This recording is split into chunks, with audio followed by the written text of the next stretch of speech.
नमस्कार. काल आपण एक सेमिनार टाकला होता. विशेषतः आपण त्याच्यामध्ये आयोगाने जो सिलेबस दिलेला आहे तो सिलेबस आपण दिलेला होता आणि त्याच्यावर किती किती प्रश्न विचारतात, कशा पद्धतीने प्रश्न विचारतात ते आपण काल जे काही एक फ्री सेमिनार टाकलेलं आहे त्याच्यामध्ये आपण हे सगळं बघितलेलं होतं. आज आपण काय करणार आहे की आयोगाचा जो काही सिलेबस दिलेला आहे त्या सिलेबसनुसार आपण पुढे जाणार आहे. खऱ्या अर्थाने भूरूपशास्त्राची आपण सुरुवात करतोय. मात्र भूरूपशास्त्र जे आहे, हे जे भूरूपशास्त्र आहे आयोगाने दिलेलं आहे, मेन्स पहिलाच टॉपिक आहे किंवा पहिला चॅप्टर आहे म्हणूया आपण.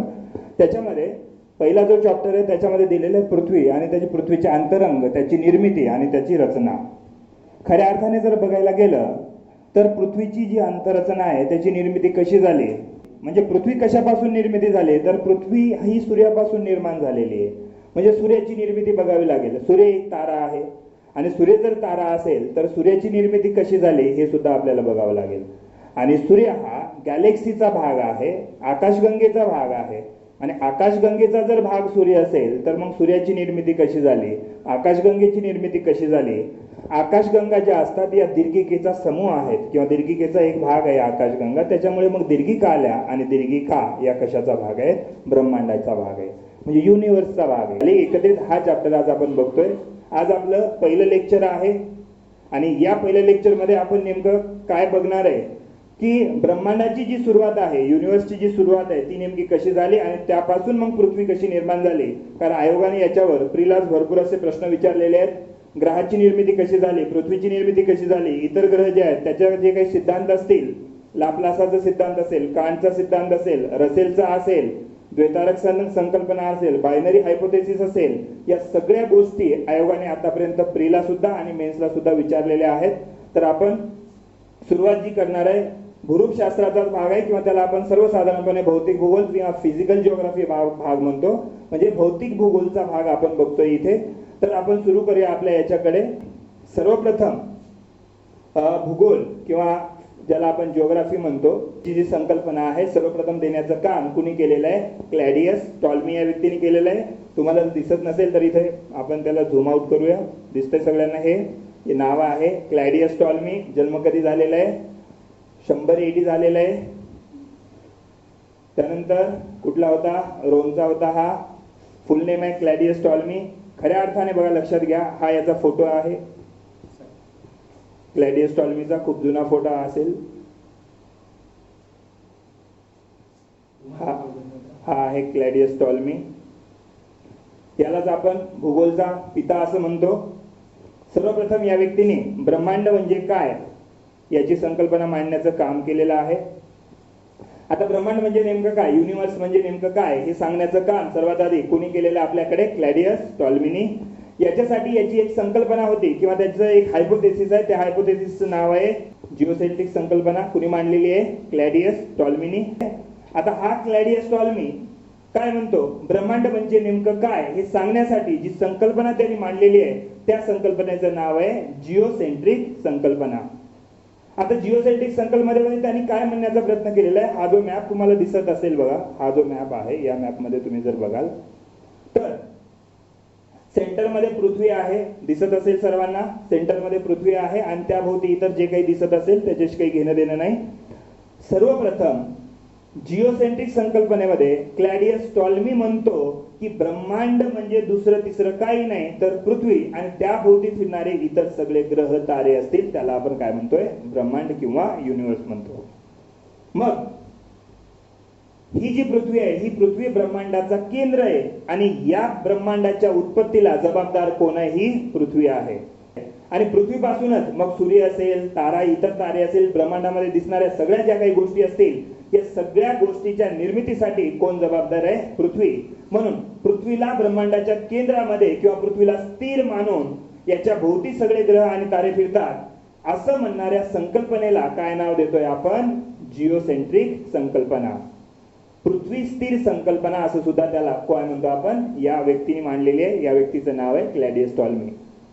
इसवी सन 140 मध्ये या व्यक्तीने ही संकल्पना मांडलेली आहे. हा व्यक्ती जो आहे पोप होता त्या काळी. पोप म्हणजे धर्माने सांगितलेली गोष्ट आहे. मग धर्माचा सिद्धांत आहे की या ब्रह्मांडाची निर्मिती कशापासून झालेली आहे, या पृथ्वीपासून. आणि पृथ्वी हा ब्रह्मांडाचा काय केंद्र आहे. आता मग बघा, लक्षात घ्या, क्लॅडियस टॉल्मी,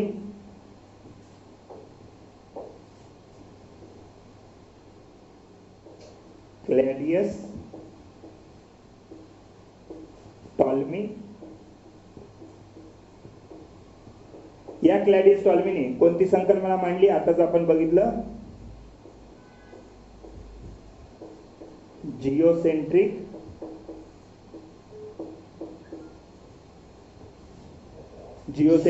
संकल्पना.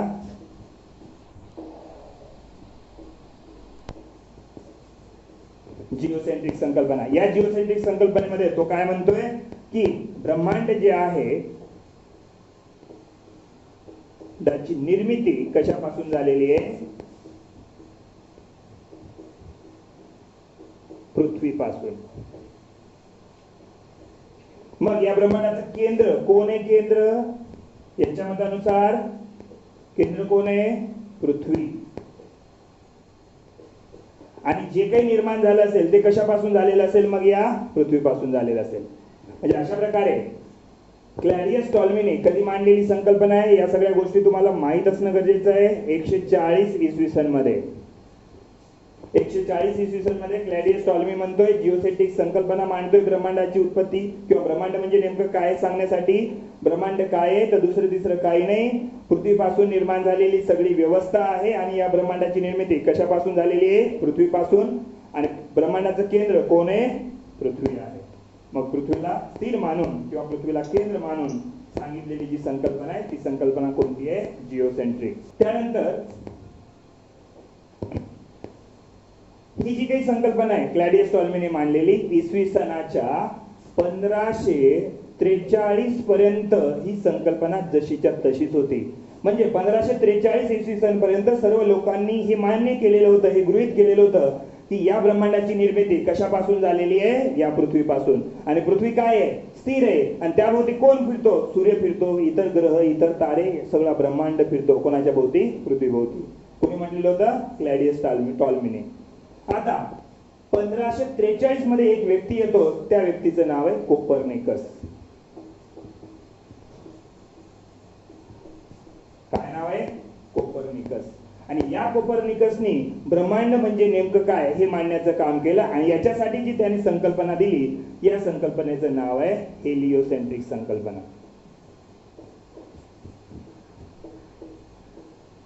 हेलिओसेंट्रिक संकल्पना.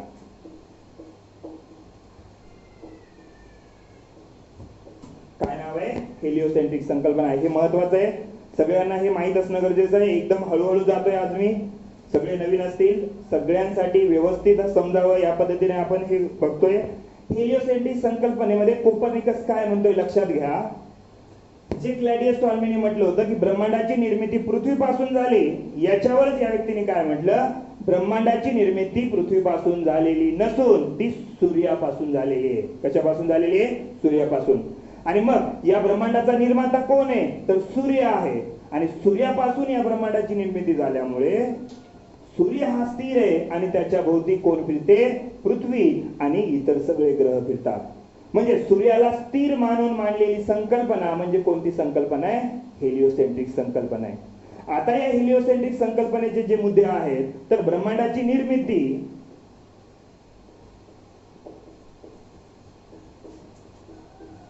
ही ब्रह्मांडाची निर्मिती कशापासून झालेली आहे, सूर्यापासून.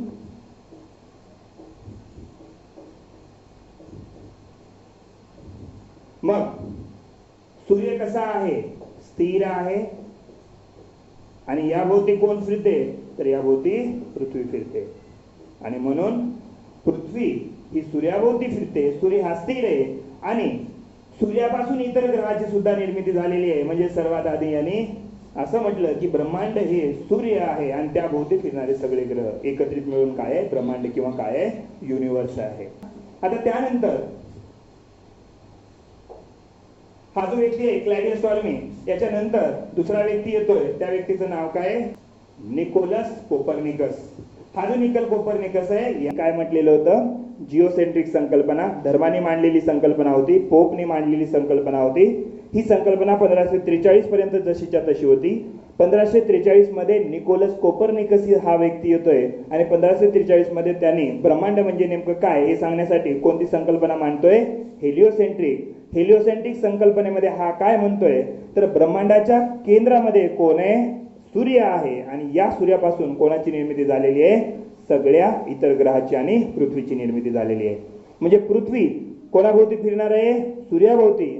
म्हणून धर्माने सांगितलेल्या गोष्टीच्या विरोधात जाऊन यांनी ही सांगितल्यामुळे याला विष देण्यात आलं. यांनी स्वतः विष प्राशन केलं, पण मी सांगतोय हे खोटं आहे असं त्यांनी म्हटलं नाही. या सभेमध्ये जे एक व्यक्ती बसलेला होता आणि या कोपर्निकसचा जो शिष्य होता त्या शिष्याचं नाव आहे गॅलिलिओ. गॅलिलिओने काय केलं तर दुर्बिणीचा शोध लावला. सर्वात आधी आपल्या गुरुनी सांगितलेली गोष्ट ही खरी आहे का खोटी आहे हे समजून बघण्यासाठी किंवा समजून सांगण्यासाठी किंवा प्रत्यक्ष बघण्यासाठी कोपर्निकसचा जो शिष्य आहे त्याचं नाव आहे गॅलिलिओ. गॅलिलिओ या व्यक्तीने सर्वात आधी कशाचा शोध लावला? दुर्बिणीचा शोध लावला.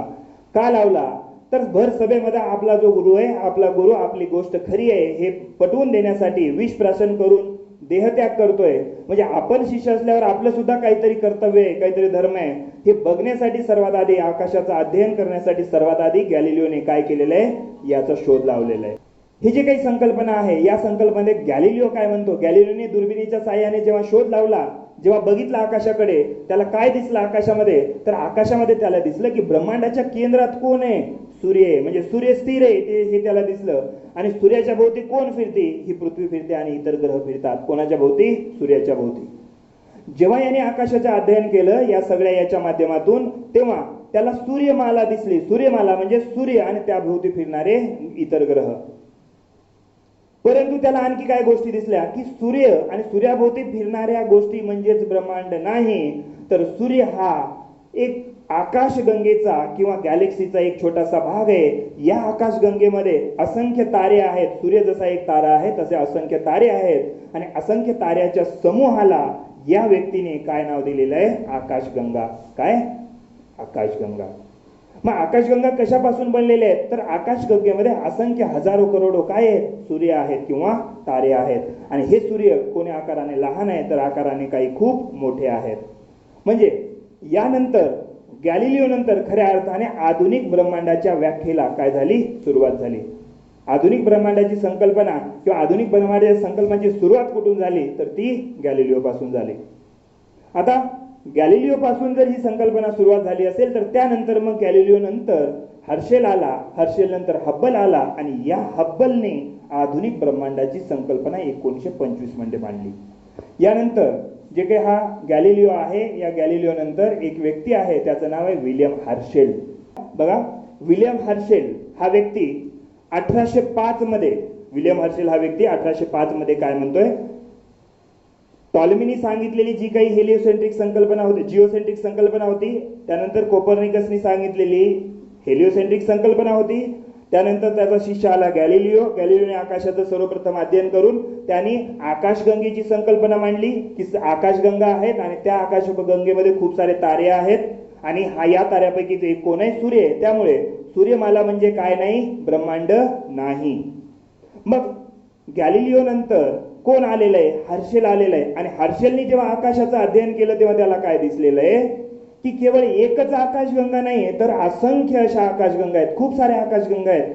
आणि या खूप साऱ्या आकाशगंगेला विल्यम काय नाव देतोय? हर्शेल दीर्घिका असं नाव देतोय. त्याला आपण काय म्हणतो? क्लस्टर असं म्हणतो. म्हणजे विल्यम हर्शेल काय म्हणतोय की हे जे काही ब्रह्मांड आहे या ब्रह्मांडामध्ये खूप साऱ्या दीर्घिका आहेत, क्लस्टर्ड आहेत. हे लक्षात घ्या. दीर्घिका म्हणजे काय? तर दीर्घिका म्हणजे आकाशगंगाचा समूह आहे. दीर्घिका म्हणजे काय आहे? आकाशगंगेचा समूह आहे. बघा, हे जे काही आहे याला जर आपण झूम केलं तुम्हाला दिसेल इथे व्यवस्थित. बघा, हे जे आहे हे पूर्ण आकाशगंगा, याला आपण आकाशगंगा म्हणतो, गॅलेक्सी म्हणतो याला. दिसतंय सगळ्यांना? आता हे छोटे छोटे छोटे छोटे छोटे जे दिसत आहे हे सगळे तारे आहेत. यापैकीच एक सूर्य हा आपला तारा आहे. या सूर्य आपला कोणता तरी एक तारा आहे समजून घ्या, कुठलाही एक तारा आहे. आणि याच्या भोवती फिरणारे सगळे ग्रह म्हणजे ती झाली सूर्यमाला, त्याला आपण म्हणतो सोलर सिस्टीम. ही जी काही सोलर सिस्टीम आहे, या सोलर सिस्टीम मध्ये कुठेतरी आपला तारा आहे आणि त्या ताऱ्याभोवती सगळे आपले पृथ्वी आणि इतर ग्रह फिरतात. या आकाशगंगेमध्ये बघा असंख्य तारे दिसत आहेत तुम्हाला. सर्वात जास्त तारे कुठे दिसत आहेत? सेंटरमध्ये. आणि हे जे काही सेंटर आहे आकाशगंगेच्या सेंटरला आपण म्हणतो बल्ज. काय नाव घेतोय? बल्ज. आता हे जे काही बल्ज आहे हे बल्ज आकाशगंगेचं केंद्र आहे आणि आकाशगंगेच्या केंद्राभोवती हे सगळे तारे गोल गोल गोल गोल फिरत असतात. बघा लक्षात घ्या, सूर्याच्या भोवती ज्या पद्धतीने पृथ्वी आणि इतर ग्रह फिरतात त्याच पद्धतीने या आकाशगंगेचं केंद्र आहे बल्ज आणि बल्जच्या भोवती कोण फिरतं? सगळे ग्रह, सगळे तारे. तारे जर फिरत असतील, सूर्य जर बल्जच्या भोवती फिरत असेल, हे जर बल्ज असेल, आकाशगंगेचं केंद्र असेल, तर इथे जर सूर्य असेल तर हा सूर्य कोणाभोवती फिरतोय? या बल्ज भोवती. आतापर्यंत आपण अभ्यास केला असेल सूर्य स्थिर आहे आणि सूर्य फिरत नाही. सूर्य कोणाच्या तुलनेत स्थिर आहे? तर पृथ्वीच्या तुलनेत सूर्य काय आहे? स्थिर आहे. मात्र आकाशगंगेच्या संदर्भात जर विचार केला सूर्याला तर सूर्य सुद्धा काय आहे? गतिमान आहे. या ब्रह्मांडामध्ये अशी कुठलीच वस्तू नाही जी गतिमान नाही, सगळं काही फिरतंय. म्हणून सूर्य सुद्धा कोणाच्या भोवती फिरतोय? या बल्जच्या भोवती. मग कोणता व्यक्ती आहे? तर विलियम हर्शेल कशाची संकल्पना मांडतोय? हा दीर्घिकेची. आकाशगंगेनंतर दीर्घिकेची संकल्पना. एका आकाशगंगेमध्ये असंख्य काय आहेत? दीर्घिका आहेत. आणि यानंतर विलियम हर्शेल नंतर एक व्यक्ती आपल्या पुढे येतोय, त्याचं नाव आहे हब्बल. हब्बल बघा इथे दिसेल आता तुम्हाला, हा एडविन हब्बल आहे. या व्यक्तीच्या नावाने नासाने आतापर्यंत एक दुर्बीण चालवलेली होती. नासाचे जे काही शोध लावलेले असतील, मॅक्झिमम शोध, ते कोणी लावलेले आहेत? या हब्बल या टेलिस्कोपने लावलेत. इथं लिहिलेलं बघा टेलिस्कोप. हे टेलिस्कोप आपण दाखवतोय. हब्बल नावाचं जे टेलिस्कोप आहे, हे हब्बल नावाचं टेलिस्कोप आहे. नासाने आतापर्यंत जे शोध लावलेले आहेत मॅक्सिमम याच्याच माध्यमातून लावलेले. आता याला रिटायर करतायत हे लोक. आता ही टेलिस्कोप रिटायर होणार आहे आणि याच्या जागी नवीन टेलिस्कोप येणार आहे. याच्यानंतर हा जो व्यक्ती आहे, या व्यक्तीने खऱ्या अर्थाने आधुनिक ब्रह्मांडाची संकल्पना मांडलेली आहे. ब्रह्मांड म्हणजे नेमकं काय हे सांगण्याचं काम कुणी केलेलं आहे? या हब्बलनी केलेलं आहे. आणि हा जो हब्बल व्यक्ती आहे, हा वेबेल काय म्हणतोय बघा, आधुनिक ब्रह्मांडाची संकल्पना मांडून एक्सपॅन्डिंग युनिव्हर्स ही थेरी त्यांनी मांडलेली आहे. याचा जन्म वगैरे कधी झाला, मृत्यू कधी झाला, काय इथं लिहिलेलं आहे हे आपल्याला विचारत नाही, पण याची संकल्पना आपल्याला विचारली जाते. बघा लक्षात घ्या, व्यक्ती आहे कोण? हब्बल. या हब्बलनी 1925 मध्ये एक्सपॅन्डिंग युनिव्हर्स, ब्रह्मांड विस्ताराची संकल्पना मांडलेली आहे. कशाची संकल्पना मांडली? आणि ब्रह्मांड विस्ताराची संकल्पना. आणि आधुनिक ब्रह्मांड म्हणजे नेमकं काय किंवा आधुनिक ब्रह्मांडाची व्याख्या देण्याचं काम सुद्धा कुणी केलेलं आहे? या हब्बलनी केलेलं आहे. मग आता हा जो हब्बल आहे, हा हब्बल काय म्हणतोय बघा लक्षात घ्या. बघा इथपर्यंत आलो होतो आपण. हेलिओसेंट्रिक संकल्पना आलेली होती. हेलिओसेंट्रिक संकल्पनेनंतर कोण आलेले? कोपर्निकस. नंतर कोण आलेले आपल्याकडे? गॅलिलिओ. या सगळ्या गोष्टी अत्यंत महत्वाच्या आहेत आपल्यासाठी. सगळ्यांनी व्यवस्थित लक्ष द्या. गॅलिलिओ आला आपल्याकडे आणि या गॅलिलिओने सर्वात आधी कशाचा शोध लावलेला आहे? दुर्बिणीचा शोध लावलेला आहे या व्यक्तीने. आणि दुर्बिणीच्या सहाय्याने सर्वात आधी अवकाशाचे अध्ययन केलेले आहे. आणि अध्ययन करून याला काय दिसलं? तर ब्रह्मांड म्हणजे सूर्यमाला नाही असं तो म्हणतोय. आणि याने आकाशगंगेची संकल्पना मांडलेली आहे.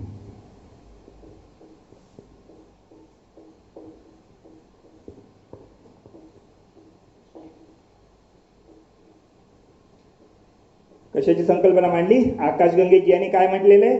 सूर्य आणि त्याभोवती फिरणारे ग्रह म्हणजेच काय नाही आहेत? ब्रह्मांड नाही आहेत. मात्र या व्यक्तीने काय म्हटलं की याचा जो गुरु होता, कोण गुरु होता? कोपर्निकस. या कोपर्निकसने काय म्हटलेलं होतं की सूर्य काय आहे? स्थिर आहे आणि पृथ्वी त्याच्या भोवती फिरते. ही गोष्ट कशी आहे? खरी आहे म्हणण्याचं काम कोणी केलं? गॅलिलिओने. बघा लक्षात घ्या, गॅलिलिओने दुर्बिणीच्या सहाय्याने अवकाशाचं अध्ययन केल्यानंतर त्याला सूर्य तर दिसला, त्या भोवती असंख्य तारे दिसले आणि असंख्य ताऱ्याच्या समूहाला गॅलिलिओने काय नाव दिलेलं आहे? आकाशगंगा. आणि आकाशगंगा आहे असं सर्वात आधी कोण म्हणतोय? गॅलिलिओ. याच्यानंतर गॅलिलिओ नंतर कोण आलेले आहे? हर्शेल. हर्शेल कधी संकल्पना मांडलेली आहे त्यांनी? 1805 मध्ये. आता 1805 मध्ये यांनी जी संकल्पना मांडली किंवा जे बघितलं, त्याने आकाशाचं अध्ययन केल्यानंतर त्याला काय दिसलं? अवकाशामध्ये एकच आकाशगंगा नाही तर असंख्य आकाशगंगा आहेत. आणि असंख्य आकाशगंगा आहेत म्हटल्यानंतर त्याला त्यांनी नाव काय दिलं? दीर्घिका. असंख्य आकाशगंगा आहेत. असंख्य आकाशगंगा. आणि असंख्य आकाशगंगेच्या समूहाला त्यांनी नाव काय दिलेले? दीर्घिका. दीर्घिकेला आपण क्लस्टर सुद्धा म्हणतो. भारतीय वैज्ञानिकांनी मागच्या वर्षी एका दीर्घिकेचा शोध लावला. त्या दीर्घिकेचं नाव काय आहे? सरस्वती. काय नाव आहे? भारतीय वैज्ञानिकांनी ज्याचा शोध लावला त्याचं नाव काय आहे? सरस्वती. आणि या सरस्वतीमध्ये ही जी सरस्वती दीर्घिका आहे, या सरस्वती दीर्घिकेमध्ये एकूण किती आकाशगंगा आहेत? तर 1000 आकाशगंगा आहेत.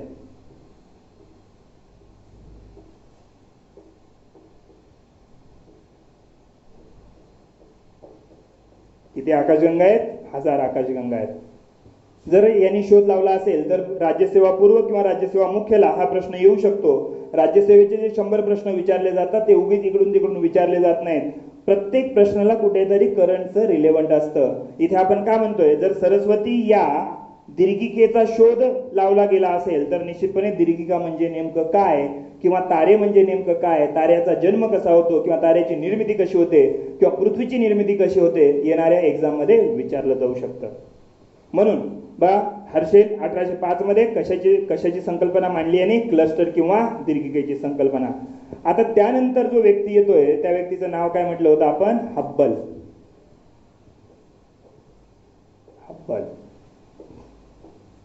हब्बलनी सुद्धा टेलिस्कोपच्या माध्यमातून जेव्हा आकाशाचं अध्ययन केलं तर त्याला एकच दीर्घिका दिसली नाही, तर त्याला असंख्य दीर्घिका दिसल्या. आणि असंख्य दीर्घिकेच्या समूहाला हा व्यक्ती काय म्हणतोय? असंख्य दीर्घिकेचा समूह.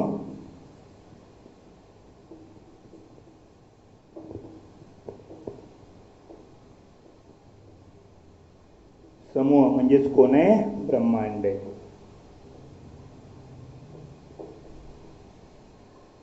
हे ब्रह्मांड आहे. म्हणजे या ब्रह्मांडामध्ये असंख्य काय आहेत? दीर्घिका आहेत. म्हणजे जर ब्रह्मांड बघायचं असेल, आणि ही संकल्पना यांनी कधी म्हटलेली आहे? 1925. आणि याच्याबरोबर याची जी संकल्पना होती, या संकल्पनेचं नाव काय? विस्तारित ब्रह्मांड संकल्पना. विस्तारित ब्रह्मांड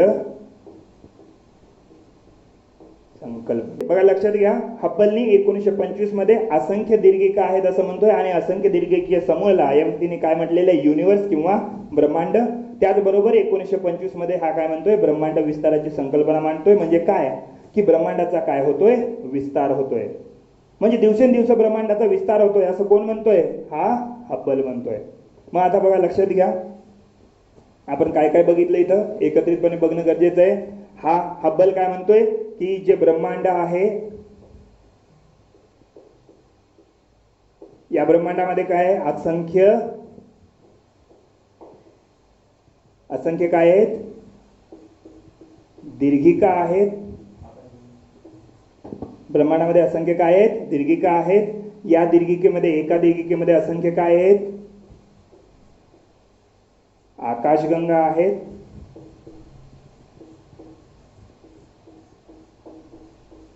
असंख्य आकाशगंगेमध्ये काय आहेत? असंख्य तारे आहेत.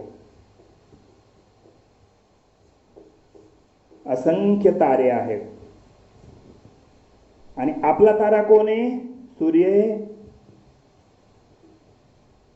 असंख्य तारे, हे जे तारे आहेत समजून घेऊया. आपला एक सूर्य तारा आहे, आणि दुसरा असा एक तारा असेल इथे, आणि हा तारा इकडे जातोय, हा तारा इकडे जातोय. जर यांच्या एकमेकांमध्ये कधी अपघात झाला तर ताऱ्याचा काय होईल? स्फोट होईल, किंवा ताऱ्याचा काही भाग तुटून बाहेर पडेल.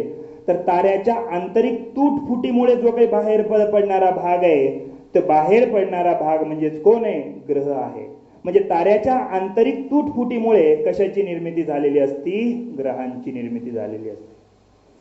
ताऱ्याचा काही भाग जो बाहेर पडलेला असतो, ताऱ्याच्या आंतरिक तुटफुटीमुळे कशाची निर्मिती झाली? ग्रहांची. आपला कोणता ग्रह आहे? पृथ्वी. आणि ग्रहाची जर आंतरिक तुटफूट झाली, असंख्य ग्रह असतात, आणि या ग्रहांची जर आंतरिक तुटफूट झाली तर या आंतरिक तुटफुटीतून निर्माण होणाऱ्या याला काय म्हणतो आपण? उपग्रह. उपग्रह. आपला उपग्रह सध्या कोण आहे? चंद्र. कोण आहे? चंद्र. म्हणजे बघा, वर्तमान ब्रह्मांडाची संकल्पना कशी आहे, तर ब्रह्मांडामध्ये असंख्य दीर्घिका आहेत, असंख्य दीर्घिकेमध्ये असंख्य आकाशगंगा आहेत, असंख्य आकाशगंगेमध्ये तुम्हाला दिसतंय का ते सर्व व्यवस्थित, का लिहिलेलं उलट दिसतंय? व्यवस्थित दिसतंय ना, उलट नाही दिसत आहे ना? Okay okay. पहा, ब्रह्मांड आहे, या ब्रह्मांडामध्ये असंख्य दीर्घिका आहेत, असंख्य दीर्घिकेमध्ये असंख्य आकाशगंगा आहेत, असंख्य आकाशगंगेमध्ये असंख्य तारे आहेत, आणि असंख्य ताऱ्यापासून असंख्य ग्रहांची आणि उपग्रहांची काय झालेली आहे, निर्मिती झालेली आहे. आता इथे आपला जो ग्रह आहे तो कोण आहे, तारा आहे. आपला सूर्य आहे तारा, आपली पृथ्वी ग्रह आहे, आणि आपला उपग्रह चंद्र आहे. यांची सुद्धा निर्मिती कशी झाली बघा. आता आपल्याला काय समजलं, तर ब्रह्मांड म्हणजे नेमकं काय समजलं. आता या ब्रह्मांडाची निर्मिती कशी झाली, एखादी जर गोष्ट असेल तर त्याची निर्मिती कशी होते हे सुद्धा सांगणं गरजेचं आहे. सूर्याची निर्मिती, आता एवढं तर समजलं की ब्रह्मांड म्हणजे नेमकं काय आहे. आता ब्रह्मांड म्हणजे नेमकं काय हे समजल्यानंतर आता ब्रह्मांडाची निर्मिती कशी झाली याच्याकडे लोकांचा कल दिसून आला. लोकांनी आता कोणत्या संकल्पना मांडायला सुरुवात केल्या, तर ब्रह्मांड म्हणजे नेमकं काय झाल्यानंतर आता त्याची निर्मिती खऱ्या अर्थाने बघा, इकडे लक्षात घ्या. एडविन हब्बलने एक्सपॅन्डिंग युनिव्हर्स ही जेव्हा संकल्पना मांडली, एक्सपॅन्डिंग युनिव्हर्स ही संकल्पना जेव्हा तो मांडतोय, म्हणजे ब्रह्मांड विस्ताराची संकल्पना जेव्हा मांडतोय, बघा हा काय म्हणतोय की ब्रह्मांडाचा हळूहळू काय होतोय, विस्तार होतोय. बघा इथे छोटं आहे, इथे मोठं आहे, इथं त्यापेक्षा मोठं आहे, इथं त्यापेक्षा मोठं आहे. म्हणजे आणि हे जे काही आहे याच्यामध्ये असंख्य या दीर्घिका असतील, ही दीर्घिका असेल, ही दीर्घिका असेल, ही दीर्घिका असेल, या असंख्य दीर्घिकेच्या समूहाला काय म्हटलं जातं, ब्रह्मांड म्हटलं जातं. असं कोण म्हणतोय, हब्बल म्हणतोय. यालाच नाव काय आहे, म्हणजे याचा एखाद्या गोष्टीचा विस्तार होत जाणे म्हणजे त्याला काय म्हणतो, एक्सपॅन्डिंग युनिव्हर्स संकल्पना.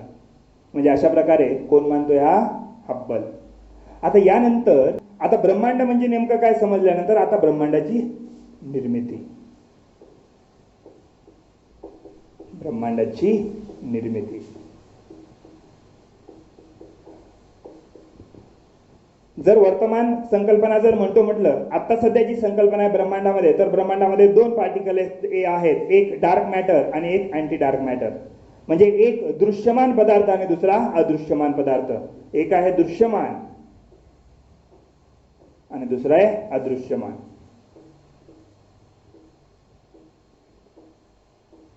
बघा लक्षात घ्या, ब्रह्मांडाची निर्मिती कशी झाली आणि ब्रह्मांड म्हणजे नेमकं काय हे तर बघूया.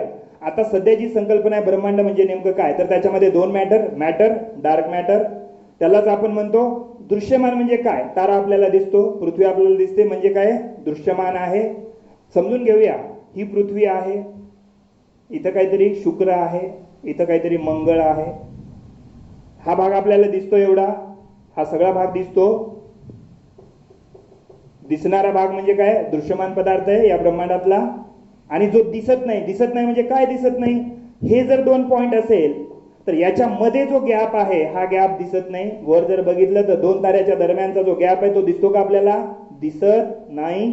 मग दोन पदार्थाच्या दरम्यान जी काही गॅप असेल तो दिसत नाही, म्हणजे तो काय आहे, अदृश्यमान पदार्थ आहे. म्हणून वर्तमान ब्रह्मांडाची संकल्पना म्हणजे काय आहे, दृश्यमान आणि अदृश्यमान याचा समूह म्हणजे वर्तमान ब्रह्मांड किंवा युनिव्हर्स आहे. आता हे जे काही युनिव्हर्स आहे याच्यामध्ये दृश्यमान पदार्थ किती आहे, तर वर्तमान याच्यामध्ये केवळ दृश्यमान 5% आहे. म्हणजे करोडो तारे, सूर्य, आकाशगंगा जे काही ब्रह्मांडामध्ये दिसत असेल ते फक्त किती पर्सेंट आहे, 5% आहे. म्हणजे अदृश्य पदार्थ आहे. अदृश्य पदार्थ एकूण किती पर्सेंट आहे, मग 95% आहे. वन लाईन क्वेश्चन सरळ कुठेही विचारण्याची शक्यता जास्त आहे. मग दृश्यमान आणि अदृश्यमान याचा एकत्रित समूह म्हणजे वर्तमान कोण आहे, ब्रह्मांड आहे. म्हणजे अशा प्रकारे याच्याच बरोबर दृश्यमान पदार्थ जो असतो याच्या दृश्यमान पदार्थामध्ये एनर्जी असते आणि याच्यामध्ये काय असते, डार्क एनर्जी असते. आता दृश्यमान आणि अदृश्यमान म्हणजे नेमकं काय, साध्या भाषेत आपण समजून घेऊया. इकडे लक्षात द्या, समजून घेऊया. आपण दररोज जर ही चपाती खात असेल, एवढी चपाती सर्वांना माहित असेल, चपाती काय असती, चपाती म्हणा, पोळी म्हणा, भाकर म्हणा, काही म्हणा, एवढी चपाती आहे, दिसेल. याला आपण कलर करून घेऊ थोडंसं, म्हणजे समजेल तुम्हाला व्यवस्थित.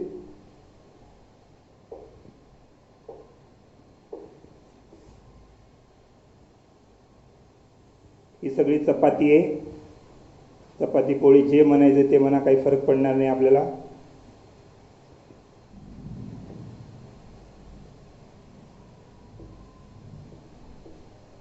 आपली चपाती पोळी आहे, दिसते. दिसत आहे म्हणजे काय असेल ते? दृश्यमान का अदृश्यमान? दृश्यमान असेल, बरोबर आहे. आता समजून घेऊया, आपल्याला भूक लागली असेल तर काय करणार? खाणार. एखाद्या व्यक्तीला जर भूक लागली तर आता बघा, लक्षात घ्या, जर आपल्याला खायचं असेल तर आपण काय करणार? याची एवढी भाकर खाऊन घेऊया. एवढी भाकर खाल्ली ही भाकर आता आपण.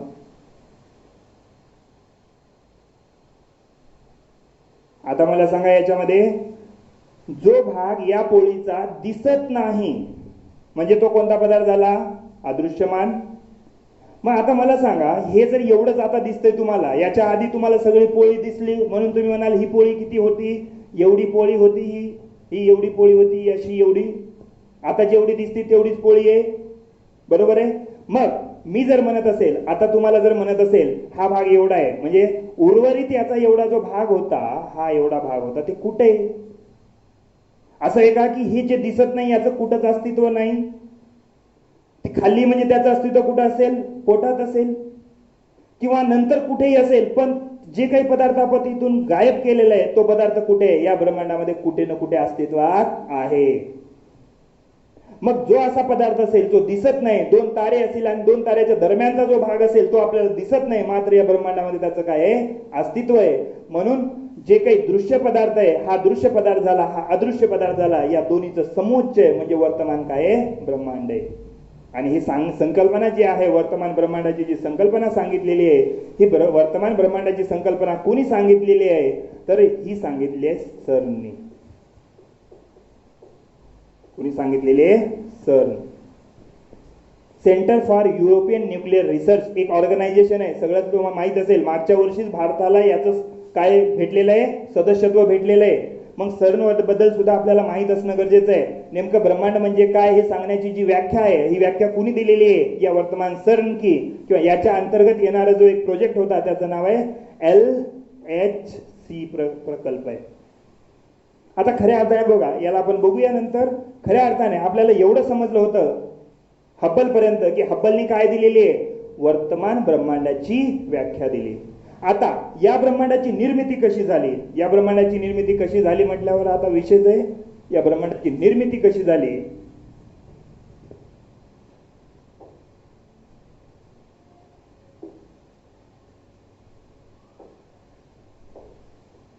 आता हा ब्रह्मांड असेल तर ब्रह्मांडाची काय आता निर्मिती कशी झाली बघूया. आता ब्रह्मांडाची निर्मिती कशी झाली याच्या संदर्भात प्रामुख्याने आपल्याकडे दोन विचारसरणी आहेत. एक विचारसरणी आहे भारतीय विचारसरणी, भारतीय विचारसरणी,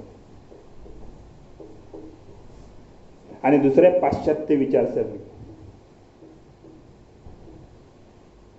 पाश्चात्य विचारसरणी. ब्रह्मांडाची निर्मिती कशी झाली याच्या संदर्भात आपल्याकडे दोन विचार प्रवाह आहेत. एक आहे भारतीय विचार आणि दुसरा आहे पाश्चात्य विचार. भारतीय विचारवंत काय म्हणतात की ब्रह्मांडाची निर्मिती एका भयंकर अशा मोठ्या स्फोट पासून झाली. कशापासून झाली? एका मोठ्या स्फोट पासून झाली. पाश्चात्य जे लोक आहेत यांचं सुद्धा म्हणणं काय आहे की या ब्रह्मांडाची निर्मिती एका महाभयंकर मोठ्या स्फोटापासून झाली. दोघांचं म्हणणं समान आहे. इथे भारतीय लोकांचं म्हणणं आहे एका मोठ्या स्फोट पासून झाली आणि पाश्चात्य लोकांचं सुद्धा म्हणणं आहे की मोठ्या स्फोट पासून झाली. मग एक मोठा स्फोट झाला असेल तर तो नेमका कशात झाला? इथं वाद आहे. भारताचं सुद्धा काय म्हणणं आहे? मोठा स्फोट आहे. पाश्चात्याचं म्हणणं आहे मोठ्या स्फोट पासून झाली. यांचं म्हणणं आहे अतिसूक्ष्म कणामध्ये एक मोठा स्फोट झाला. अतिसूक्ष्म कणात काय झाला? मोठा स्फोट झाला. तर पाश्चात्य लोकांचं म्हणणं काय आहे की अति विशाल काय?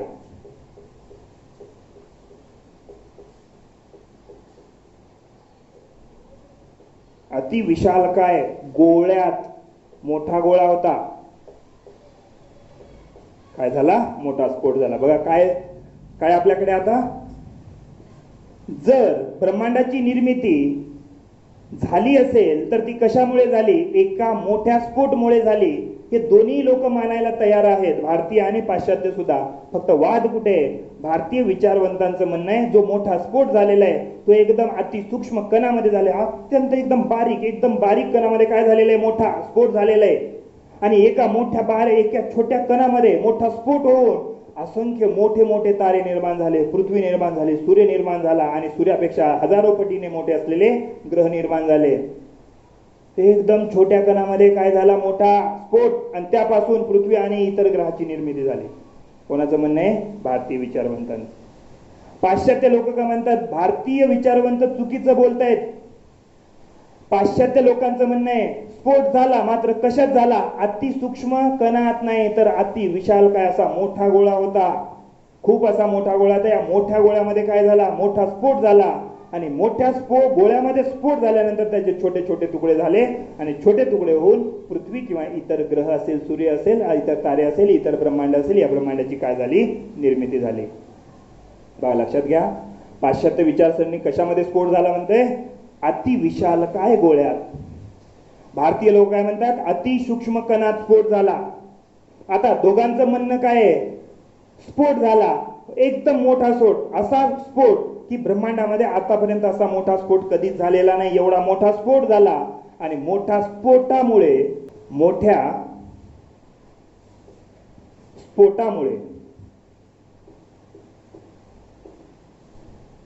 जसा अणुबॉम्बचा मोठा स्फोट होतो, हायड्रोजन बॉम्बचा मोठा स्फोट होतो, त्याच्यापेक्षा भयंकर मोठा म्हणजे असा मोठा स्फोट जो आतापर्यंत फक्त एकाच वेळेस झालाय, मोठ्या स्फोटलाच म्हटलं जातं बिग बँग. Big bang. या बिग बँग पासून कशाची निर्मिती झाली? या ब्रह्मांडाची निर्मिती झाली. आता हा जो बिग बँग आहे, हा बिग बँग कशात झाला? सूक्ष्म कणात झाला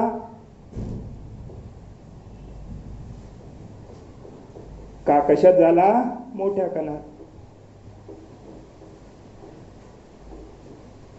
येथेच तर वाद आहे. मग इथे जर वाद असेल, बिग बँग नेमका कशात झाला? बिग बँग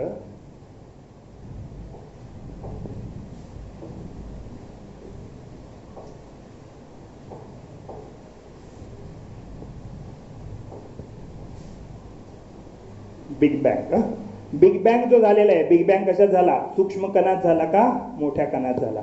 आणि ही तपासून बघण्यासाठीच बिग बँग नेमका कशात झाला हे तपासून बघण्यासाठीच पाश्चात्य लोकांनी, युरोपच्या लोकांनी कशाची स्थापना केली? CERNची स्थापना केली. CERNची स्थापना केली. CERN, centre for European nuclear research किंवा organisation of European nuclear research असं सुद्धा याला म्हटलं जातं. याचं मुख्यालय स्वित्झर्लंड मध्ये आहे, ग्लँड या ठिकाणी. या CERNच्या माध्यमातून तपासण्याचं काम केलं गेलं की बिग बँग नेमकं कशात झालेलं आहे आणि बिग बँग हे जे आहे हे कशात झालेलं आहे हे सांगण्याचं काम आता पुढे कोण करणार आहे? CERN करणार आहे. म्हणून हे जे काही CERN आहे, centre for European nuclear research जे आहे, याची जी स्थापना आहे, ही स्थापना कधी झालेली आहे? 1954 मध्ये झालेली आहे. भारताला मागच्या वर्षी याचं सदस्य दिलेले, त्यामुळे आपल्याला हे महत्वाचं आहे. आणि याच्या अंतर्गतच एक प्रकल्प सुरू केला गेला होता, त्याचं नाव आहे LHC प्रकल्प, लार्ज हायड्रल कोलायडर. आणि लार्ज हायड्रल कोलायडर याच्या माध्यमातून याच्यामध्ये काय केलं गेलं? एक जमीन आहे समजूया, आणि या जमिनीच्या आतमध्ये खाली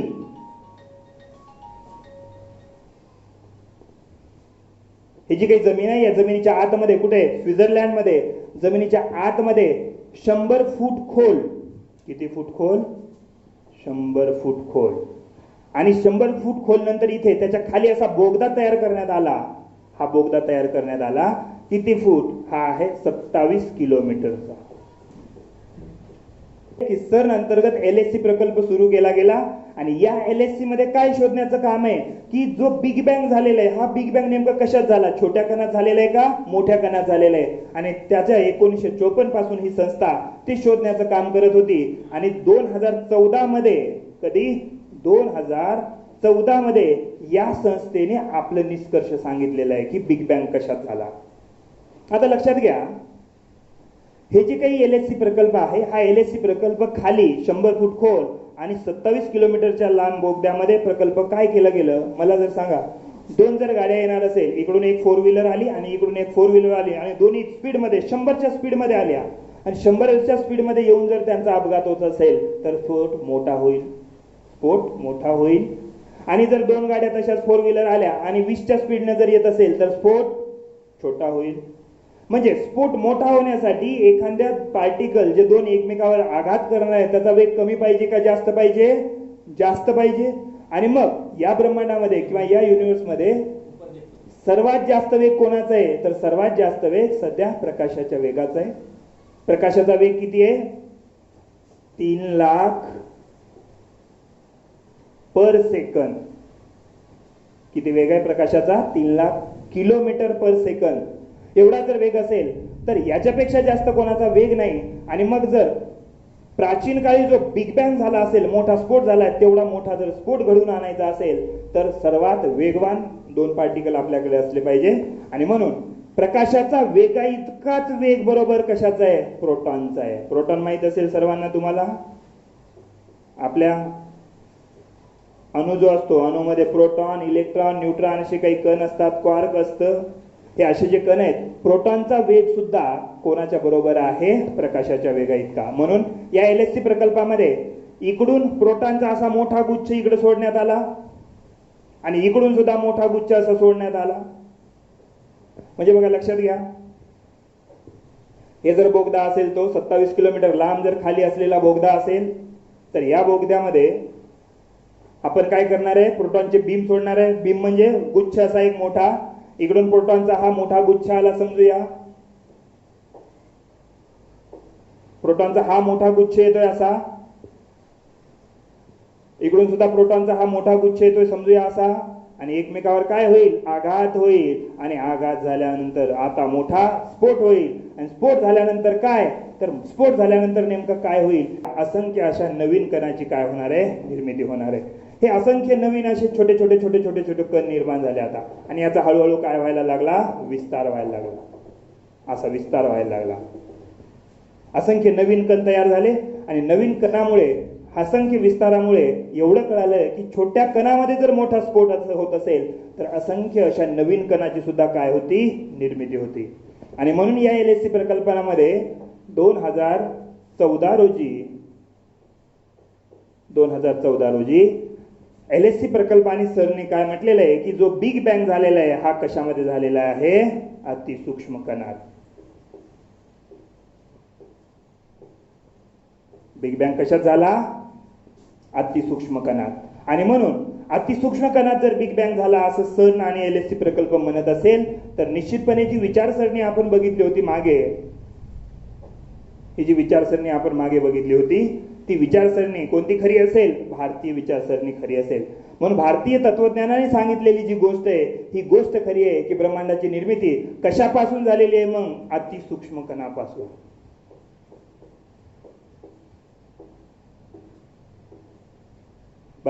ही जी ब्रह्मांडाची निर्मिती झालेली आहे, ही ब्रह्मांडाची निर्मिती कशापासून झालेली आहे? अतिसूक्ष्म कणापासून. आणि अतिसूक्ष्म कणापासून जर ब्रह्मांडाची निर्मिती झाली असेल तर ती कशी झाली असेल? खऱ्या अर्थाने आता हे जे काही ब्रह्मांड निर्माण झालेलं आहे, हे जे काही ब्रह्मांड निर्माण झालेलं आहे याच्या संकल्पनेसाठी महत्वाची जी संकल्पना आहे आता कोणती संकल्पना आहे? बिग बँग संकल्पना आहे. बिग बँग सर्वांनी, भारतीय लोकांनी सुद्धा मान्य केलेलं आहे आणि पाश्चात्य लोकांनी सुद्धा मान्य केलेलं आहे की जो स्फोट झालेला आहे तो मोठा स्फोट कशात झालेला आहे? छोट्या कणात झालेला आहे आणि बिग बँग झालेला आहे. म्हणून बिग बँग जी संकल्पना आहे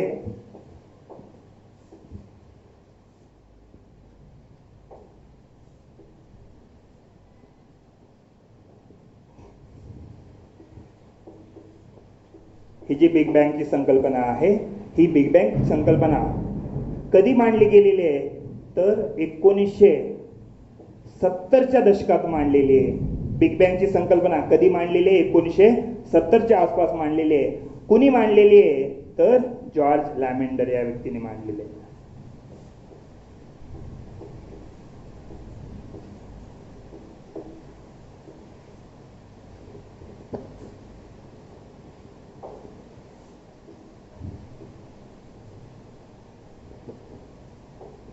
जॉर्ज लॅमेंडर या व्यक्तीने मांडलेलं आहे.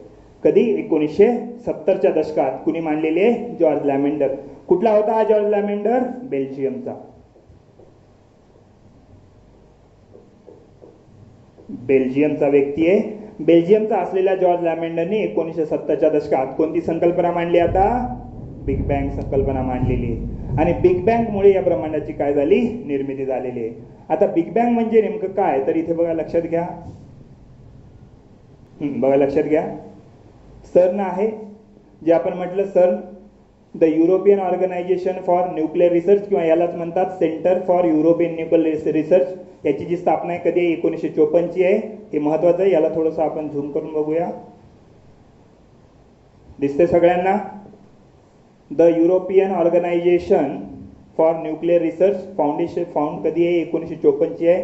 हेडक्वार्टर लोकेशन कुठे आहे? जिनेवा, स्वित्झर्लंडमध्ये आहे. हे स्वित्झर्लंड जिनेवामध्ये आहे. बाकी प्रेसिडेंट कोण आहे? त्याची लँग्वेज काय आहे? डायरेक्टर जनरल कोण आहे? याच्याशी काही घेणं देणं नाही आपल्याला. याचा जो लोगो आहे थोडासा हाई बघून घ्या. एक वेळेस आयोगाने लोगो वगैरे विचारले होते, कारण सध्या चर्चेमध्ये ही गोष्ट आहे. सर्न. त्यानंतर याच्या अंतर्गतच जो प्रकल्प सुरू केला गेला होता बघा, हा जो आहे बिग बँग, जे आपण सर्न म्हटलेलं आहे, सर्न अंतर्गत LSC प्रकल्प आहे. बघा, असा जो बोगदा आहे, हा जर दिसत असेल तुम्हाला, हे बोगद्यामध्ये असे जे हा जो बोगदा आहे पूर्ण 27 किलोमीटर लांब बोगदा आहे. आणि या 27 किलोमीटर लांब बोगद्यामध्ये हे जी काही पाईप दिसते, याच्यामध्ये कशाचा मारा करण्यात आला असेल? प्रोटॉन बीमचा. प्रोटॉन बीम दोन एकमेकाकडून जर सोडले तर ते कसं झालं असेल? इकडे लक्षात घ्या. हा जो आहे हा मारा झालेला आहे. आणि त्याच्यामध्ये बघा, लक्षात घ्या, याच्यामध्ये दिसत असेल, जर दोन इकडून हा भाग आहे, इकडून मारा झाला आणि इकडून मारा झाल्यानंतर मोठा स्फोट झाला. आणि बघा कसे छोटे छोटे काही कण बाहेर पडलेले आहेत. म्हणजे छोट्या कणामध्ये जर मोठा स्फोट होत असेल तर नवीन गोष्टीची किंवा नवीन कणाची काय होत असती? निर्मिती होत असते. हे सांगण्याचं काम कुणी केलेलं आहे? आता या बिग बँग सिद्धांताने. आणि हा बिग बँग जो झालेला आहे तो कशात झालेला असेल? तर अतिसूक्ष्म कणामध्ये झालेला आहे. आणि याच्या अंतर्गतच जे बिग बँग आहे, इथे आपण बिग बँग बघा कसं झालेलं. आता हा बिग बँग आहे. बिग बँगची एक ही बघा, हे जे हा जो भाग दिसतोय, हा पार्टिकल हा दिसत असेल इथे याच्यामध्ये हा एकदम सूक्ष्म कण होता आधी छोटा. याच्यामध्ये काय झाला? मोठा स्फोट झाला. मोठा स्फोट का झाला बघूया ते. त्यानंतर फर्स्ट सेकंडमध्ये, पहिल्या क्षणामध्ये काय झालेलं आहे? असं ते निर्माण झालेलं आहे. त्यानंतर आफ्टर 3 मिनिट, म्हणजे स्फोटानंतर 3 मिनिटामध्ये नेमकं काय झालेलं आहे? तर स्फोटामध्ये 3 मिनिटानंतर हे अशा प्रकारे संरचना निर्माण झालेली आहे. त्यानंतर 3 लाख वर्षानंतर ही संरचना निर्माण झाली. आणि त्यानंतर 1 बिलियन वर्षानंतरची ही संरचना आहे. आणि त्यानंतर ही जी काही संरचना आहे वरची सर्वात, ती आफ्टर 14 बिलियन इयर्स, म्हणजे सध्या वर्तमान संरचना आहे ही. म्हणजे अशा प्रकारे बिग बँग झालाय. बिग बँग काय झाला बघा, लक्षात घ्या. बघूया पुन्हा आणखी आपण त्याच्यामध्ये. आता बिग बँग, तर बिग बँग कशात झाला? तर एकदम सूक्ष्म कण आहे. हा एकदम छोटा कण आहे. छोटा कण म्हणजे असा कण जो दिसत सुद्धा नाही, ज्याचा आकारमान अतिसूक्ष्म आहे. आणि हे जे अतिसूक्ष्म कण आहे याचे प्रामुख्याने 3 वैशिष्ट्य आहेत. किती वैशिष्ट्य आहेत? 3. पहिलं वैशिष्ट्य काय असेल? तर त्याचा आकारमानच आहे. आकारमान. आकार कसं आहे? अतिसूक्ष्म आहे. त्यानंतर याचं दुसरं वैशिष्ट्य आहे तापमान. तापमान कसं आहे? अनंत आहे. तापमान काय आहे? अनंत आहे.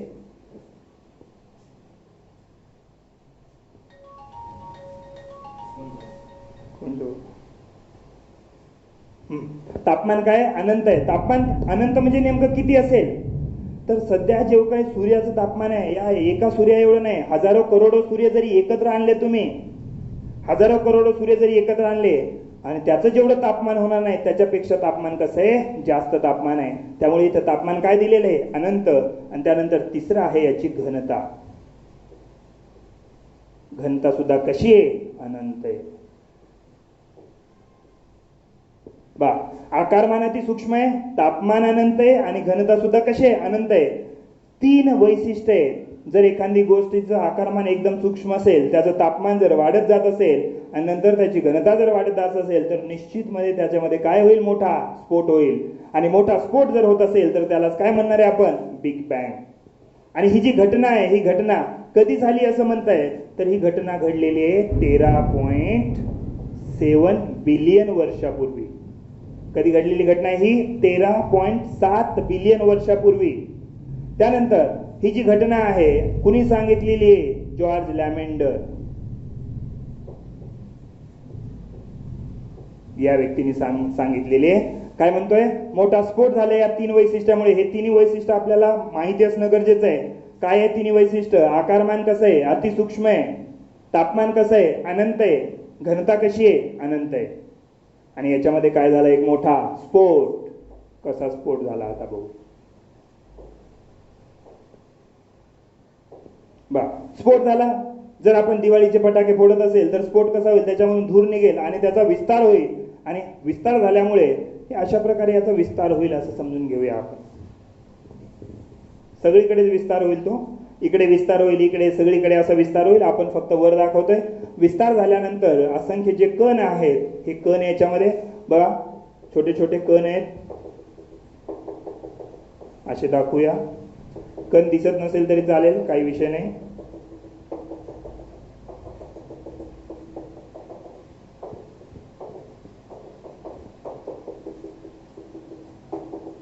असे सगळे काय झालं, याचा विस्तार झालेला आहे सगळा. बिग बँग झाल्यानंतर विस्तार झालेला आहे सगळा. आणि विस्तारामध्ये असंख्य जे कण आहेत, या कणानंतर हे जे काही स्फोट होतो, स्फोट झाल्यानंतर हवा बाहेर पडते किंवा धूळ बाहेर पडते. मोठा स्फोट झाल्यानंतर या ब्रह्मांडामध्ये निर्माण होणारी जी पहिली वायू आहे, या ब्रह्मांडामध्ये मोठा स्फोट झाल्यानंतर जे काही धूळ वायू बाहेर पडली असेल, ही वायू जी बाहेर पडली, ही वायू कोणी आहे, तर ती आहे हायड्रोजन वायू. कोणती वायू आहे, हायड्रोजन वायू. ब्रह्मांडामध्ये बिग बँग झाल्यानंतर जो मोठा स्फोट झाला आणि मोठ्या स्फोट नंतर पहिला जो वायू बाहेर पडलेला आहे तो हायड्रोजन वायू आहे. आणि हायड्रोजन वायू जे आहे नंतरच्या काळामध्ये असा विस्तारलेला आहे. ब्रह्मांडाचा मुख्य जो पहिला पदार्थ आहे तो हायड्रोजन आहे.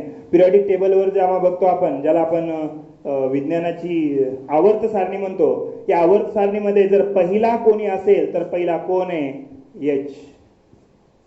अनुअंक अनुक्रमांक तो जर विज्ञानाच्या संदर्भात तो बरोबर आहे, पण या ब्रह्मांडामध्ये जर निर्मितीच पहिली हायड्रोजनची झाली असेल तर निश्चितपणे तो कितव्या क्रमांकावर असेल, पहिल्याच क्रमांकावर असेल. आणि मग हे सगळं जे धूळ बाहेर पडली ती कशाचं आहे, हायड्रोजन वायूचं. बघा लक्षात घ्या, मोठा स्फोट झाला, मोठा स्फोट झाल्यानंतर हायड्रोजन वायू बाहेर पडतोय सगळीकडे. सुरुवातीला जर तापमान खूप जास्त असेल तर तापमान जास्त असल्यामुळे काय असेल, वायूच्या रूपामध्ये असेल. वायूचं तापमान जर कमी होत असेल तर द्रव्य रूपामध्ये असेल, आणि द्रव्य रूपाचं तापमान कमी झालं तर स्थायूचे कण निर्माण होतील. म्हणजे अशा प्रकारे काळाच्या ओघामध्ये तापमान कमी झाल्यानंतर हळूहळू हायड्रोजन वायू स्वतःच्या स्थायू अवस्थेत यायला सुरुवात झाला. आणि नंतर समजून घेऊया, इथं हा एवढा सगळा वायू बाहेर पडलाय आणि वायूचा गोळा आहे. इथं सुद्धा वायू असा बाहेर पडलेला आहे, इथं वायू बाहेर पडलेला आहे, इथंही वायू आहे, हा सगळा इकडे तिकडे. अशा प्रकारे वायूचे गोळे आहेत. हे कोणत्या वायूचे गोळे आहेत, हायड्रोजन वायूचे गोळे आहेत. आणि हायड्रोजन वायूचे जर हे गोळे असतील तर या हायड्रोजन वायूच्या गोळ्याला काय नाव आहे, नेबुला. काय नाव आहे, नेबुला. ब्रह्मांडामध्ये बिग बँग झाल्यानंतर पहिला वायू बाहेर पडला, त्याचं नाव आहे हायड्रोजन. आणि हायड्रोजन वायूचे जे गोळे असतील त्या गोळ्याचं नाव आहे नेबुला. आता मला सांगा, जर अशा प्रकारे बिग बँग झाला असेल आणि वायू बाहेर पडला असेल तर सगळीकडे वायू समान स्वरूपात पडणार आहे का, नाही. कुठे वायूचं प्रमाण जास्त असेल, कुठे वायूचं प्रमाण कमी असेल, कुठे वायूचं प्रमाण जास्त असेल. समजून घेऊया, आपण जर एखाद्या अशा या ज्या पेन आहेत, या पेन जर मी इकडे तिकडे फेकत असेल तर इथं 2 पेना पडल्या, इथं 3 पेना पडल्या, इथं 5 पेना पडल्या, असं होऊ शकतं. त्याच पद्धतीने हा स्फोट झाल्यानंतर इथं जास्त वायू, इथं कमी वायू, इथं जास्त वायू, असं होऊ शकतं. बघा लक्षात घ्या, वायू किंवा हा पदार्थ असमान वितरण झालेलं आहे. या वायूचं असमान वायूचं वितरण झाल्यामुळे याच्या द्रव्यमानामध्ये बदल झाला असेल. याचं द्रव्यमान जास्त असेल, याचं द्रव्यमान कमी असेल. द्रव्यमानामध्ये जर बदल असेल तर निश्चित त्याच्या घनतेमध्ये बदल होईल. आणि घनतेमध्ये जर बदल होत असेल तर निश्चितपणे त्याच्या गुरुत्वाकर्षणामध्ये बदल होईल. या ब्रह्मांडामध्ये जे मूळतः जे काही कण असतील, छोटे मोठे जे काही कण असतील, त्या प्रत्येक कणामध्ये स्वतःकडे आकर्षित करून घेण्याची क्षमता आहे. छोटा कण असेल की मोठा कण असेल, त्या प्रत्येकामध्ये आकर्षण करण्याची क्षमता आहे. इथं पदार्थ कमी आहे, इथं पदार्थ जास्त आहे, म्हणजे याची गुरुत्वाकर्षण शक्ती जास्त असेल, याची गुरुत्वाकर्षण शक्ती कमी असेल. त्याच्यामुळे काय होईल, हा पदार्थ कोणाकडे आकर्षित होईल, या भागाकडे. आणि या भागाकडे असा आकर्षित झाल्यानंतर ही वायू असं फिरत फिरत फिरत याच्या भोवती जाईल. म्हणजे नेमकं काय होईल, तर इथे अशा प्रकारे सर्कल टाईप निर्माण होईल. हा वायू असा फिरत फिरत जाईल, फिरत फिरत असा असा असा गोल गोल गोल गोल होत जाईल आणि सेंटरमध्ये काय निर्माण होईल, केंद्र निर्माण होईल. म्हणजे हा वायू इकडे, म्हणजे याच्यामध्ये काय निर्माण झाली, ब्रह्मांडामध्ये गती निर्माण झाली. आणि गती का निर्माण झाली, तर घनतेमध्ये बदल आहे, द्रव्यमानामध्ये बदल आहे आणि गुरुत्वाकर्षणामध्ये बदल आहे. आणि या 3 गोष्टीमध्ये बदल आहे. म्हणून ब्रह्मांडामध्ये हायड्रोजन वायूच्या गोळ्यात आता किंवा हायड्रोजनच्या याच्यामध्ये काय निर्माण झाली, गती. आणि गती अशी गोल गोल फिरत आल्यामुळे हायड्रोजन वायूचा जो गोळा आहे त्या गोळ्याला काय नाव दिले, नेबुला. या नेबुलाचा केंद्र तयार झाला आणि या केंद्रालाच नाव आहे बल्ज. आताच आपण म्हटलं होतं की आकाशगंगेचं केंद्र कोण असतं, बल्ज. आणि हा जो बल्ज आहे, नेबुला आहे, हा जो नेबुला आहे, या नेबुल्यामध्ये कोणता वायू आहे, तर हायड्रोजन वायू आहे. या नेबुल्यालाच मराठीमध्ये म्हणतात तेजोनिधी. तेजोनिधी म्हणजेच नेबुला. मागच्या वर्षी, मागच्या 16-17ला 2017-2018 राज्यसेवा पूर्वला संकल्पना विचारलेल्या आहेत. तेजोनिधी संकल्पना कोणाची आहे, किंवा नेबुला हायपोथेसिस कोणाची आहे, गॅसियस हायपोथेसिस कोणाची आहे, त्यानंतर टायडल हायपोथेसिस कोणाची आहे. तर या सगळ्या हायपोथेसिस इथूनच आलेले आहेत. याच्यावर प्रश्न विचारलेले आहेत, म्हणून आपल्याला समजून घेणं गरजेचं आहे. बघा, लक्षात घ्या. पुन्हा आपण काय म्हणतोय की जे आता नेबुला आहे, समजून घेऊया. हा नेबुला आहे, असा हायड्रोजन वायूचा असा गोल गोळा एकत्र आलेला आहे आणि याला केंद्र आहे. याचं नाव आहे नेबुला. नेबुला किंवा यालाच मराठीत नाव आहे तेजोनिधी. तेजोनिधी. आणि तेजोनिधी म्हणजेच कोण, हायड्रोजन वायूचा गोळा. या हायड्रोजन वायूमध्ये काळाच्या ओघात तापमान हळूहळू कमी झालं. हळूहळू तापमान कमी झाल्यामुळे हे जे काही वायू आहे, हे वायू कशा स्वरूपात येणार आहेत, आता स्थायूच्या रूपामध्ये येणार आहेत. आणि स्थायूच्या रूपामध्ये येत असेल तर हळूहळू हे दिसायला सुरुवात होतील.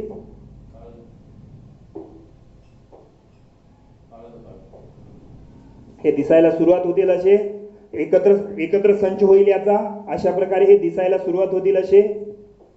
नेबुलामध्ये जसे गोल गोल पदार्थ बनत आहेत हायड्रोजन वायूचे, इथे हायड्रोजन वायूचा गोळा तयार झाला. हे छोटे छोटे नेबुलामध्ये छोटे गोळे तयार होत आहेत हे. आणि हा बल्ज आहे पूर्ण. बघा, लक्षात घ्या. नेबुला किंवा तेजोनिधीमध्ये हायड्रोजन वायूचे गोल गोळे तयार झालेले आहेत, जे स्थायू रूपामध्ये आहेत. वायू असेल, स्थायू असेल, तापमान जास्त असेल तर वायू असेल, द्रव्य असेल, आणि तापमान कमी असेल तर स्थायू असेल. कशामध्ये, नेबुलामध्ये. आता नंतर हा जो काही हायड्रोजन वायूचा, हा कशाचा गोळा आहे, हायड्रोजन वायूचाच गोळा आहे. कशाचा गोळा आहे, हायड्रोजन वायूचाच गोळा आहे. आणि हायड्रोजन जे आहे, हायड्रोजनची जर आपण संरचना बघितली तर हायड्रोजनमध्ये इलेक्ट्रॉन किती आहे, 1. याची कक्षा पूर्ण आहे का अपूर्ण आहे, अपूर्ण आहे. त्यानंतर हा कशात बदलायला सुरुवात होईल, हेलियम मध्ये. हेलियम 2, ज्याची कक्षा 2 असेल, 8 असेल किंवा 18 असेल, 32 असेल, त्याची कक्षा पूर्ण असते, त्यामुळे तो निष्क्रिय असतो. आणि हे कसे असतात, सक्रिय. हायड्रोजनचं रूपांतर कशामध्ये सुरुवात होईल, हेलियम मध्ये. आणि हायड्रोजनचं रूपांतर हेलियम मध्ये जर होत असेल, हायड्रोजनचं रूपांतर जर हेलियम मध्ये होत असेल तर त्या क्रियेला एक नाव आहे. त्या क्रियेचं नाव काय आहे, केंद्रीय सम्मिलन. हायड्रोजनचं रूपांतर कशामध्ये होत आहे, हेलियम मध्ये होत आहे. आणि हेलियम मध्ये रूपांतर होत असताना जी क्रिया घडते त्याचं नाव आहे केंद्रीय सम्मिलन. कोणती क्रिया, केंद्रीय सम्मिलनाची. मग हायड्रोजनचं रूपांतर हेलियम मध्ये झालं म्हणजे केंद्रीय सम्मिलन झालं. आणि केंद्रीय सम्मिलन जर होत असेल तर काय होईल, मोठ्या प्रमाणात ऊर्जा बाहेर पडेल.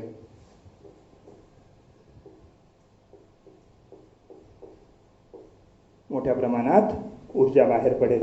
आणि मोठ्या प्रमाणात ऊर्जा बाहेर पडेल तर हा जो पदार्थ आहे, हा पदार्थ काय होईल, प्रकाशमान होईल. हा सगळा काय होईल, प्रकाशमान. हा जर याच्यामध्ये झाले तर हा काय होईल, प्रकाशमान होईल आणि स्वयंप्रकाशित झाला हायड्रोजन वायूचा गोळा. अशा प्रकारे हायड्रोजन वायूच्या गोळ्यामध्ये जेव्हा केंद्रीय संमीलनाची क्रिया घडते आणि केंद्रीय संमीलनाची क्रिया घडल्यानंतर जेव्हा मोठ्या प्रमाणात ऊर्जा बाहेर पडते तेव्हा हाच गोळा काय झाला, स्वयंप्रकाशित झाला. आणि स्वयंप्रकाशित झालेल्या अशा हायड्रोजन वायूच्या गोळ्याला काय म्हटलं जातं, स्टार किंवा तारा.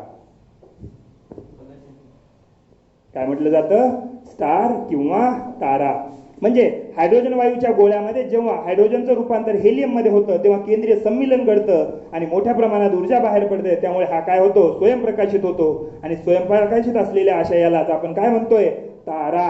आपला तारा कोण आहे, सूर्य आहे. म्हणजे सूर्याची निर्मिती कशामध्ये झाली, तर नेबुलामध्ये झाली. सूर्याची निर्मिती कशी झाली, तेजोनिधीमध्ये झाली. तेजोनिधी म्हणजे कोण आहे, हायड्रोजन वायूचा गोळा आहे. मग आपल्या सूर्यामध्ये जो मुख्य पदार्थ असेल तो कोण असेल, तर हायड्रोजन वायूच आहे. आणि आपल्या सूर्यामध्ये सुद्धा हायड्रोजनचं रूपांतर कशामध्ये होतंय, हेलियम मध्ये. आतापर्यंत आपण सूर्य बघितला असेल दररोज, पण त्याची निर्मिती कशी झाली आपल्याला समजलं नसेल. अशा प्रकारे या नेबुल्यामध्ये जेव्हा स्वयंप्रकाशाची क्रिया झाली किंवा केंद्रीय संमीलनाची क्रिया झाली तेव्हा हा स्वयंप्रकाशित झाला आणि त्याच्यापासूनच कशाची निर्मिती झाली, वर्तमान ताऱ्याची. म्हणजे तारा किंवा आपला सूर्य कसा निर्माण होतोय, नेबुलामध्ये निर्माण होतोय. आणि हा नेबुला, हा जो नेबुला आहे, या नेबुलामध्ये असंख्य असे तारे निर्माण झाले आता. आणि असंख्य ताऱ्याच्या समूहालाच काय नाव दिलं आपण मागे, आकाशगंगा. आता मागे आपण बघितलं आकाशगंगा, असंख्य ताऱ्याच्या समूहाला काय नाव दिलं होतं, आकाशगंगा. आणि आकाशगंगा कशा आहे, तर हे सगळे तारे आहेत आणि या सगळ्या ताऱ्याच्या समूहाला आकाशगंगा. म्हणजेच आकाशगंगेची निर्मिती किंवा ताऱ्याची निर्मिती कशापासून झालेली आहे, तेजोनिधीपासून किंवा नेबुलापासून झालेली आहे. मग आता आकाशगंगा म्हणजे काय, तर नेबुल्याचं परिवर्तन आहे आकाशगंगा. आणि आकाशगंगेच्या समूहाला तेव्हा आपण काय म्हटलं होतं, बल्ज. म्हणजेच नेबुलाचा जो केंद्र असेल तो सुद्धा काय आहे, बल्ज. आणि या बल्जभोवती हे सगळे जे तारे आहेत, हे सगळे तारे काय होत असतील, फिरत असतील. म्हणजे तारे सुद्धा काय होतात, फिरतात. कोणाच्या भोवती, आकाशगंगेच्या केंद्राभोवती. आणि आकाशगंगेच्या केंद्राचं नाव काय आहे, बल्ज आहे. आणि या बल्ज भोवती सगळे जर फिरत असतील म्हणजे अशा प्रकारे वर्तमान कोणत्याही ताऱ्याची निर्मिती होत असते. जो आपला सूर्य दररोज दिसत असेल तो सूर्य नेमका कसा तयार झाला ते आपण बघितलं. हा जो सूर्य आहे, आता मला सांगा, पुढे आपण जर बघूया, समजून घेऊया. आता आपण आपला हा सूर्य निर्माण झालेला आहे, हा सूर्य आहे. आणि या सूर्यामध्ये हायड्रोजनचं प्रमाण कसं असेल, जास्त असेल. हायड्रोजनचं रूपांतर कशामध्ये होतंय, हेलियम मध्ये होतंय. जर समजून घेऊया, हायड्रोजन जर इथे 100% असेल आणि याचं रूपांतर जर हेलियम मध्ये होत असेल तर हायड्रोजनचं प्रमाण हळूहळू कमी होत जाईल आणि हेलियमचं प्रमाण वाढत जाईल. एक दिवस असा येईल की केंद्रामध्ये असलेलं सगळं हायड्रोजन काय होईल, समाप्त होईल. आणि केंद्रामध्ये असलेला हायड्रोजन समाप्त झाला तर हायड्रोजनचं रूपांतर हेलियम मध्ये होणार नाही. आणि हायड्रोजनचं हेलियम मध्ये जर रूपांतर होणार नसेल तर केंद्रीय संमीलनाची क्रिया पण होणार नाही.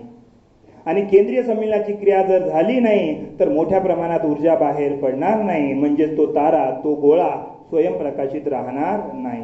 आणि स्वयंप्रकाशित जर नसेल तर त्याला तारा म्हटलं जाणार नाही.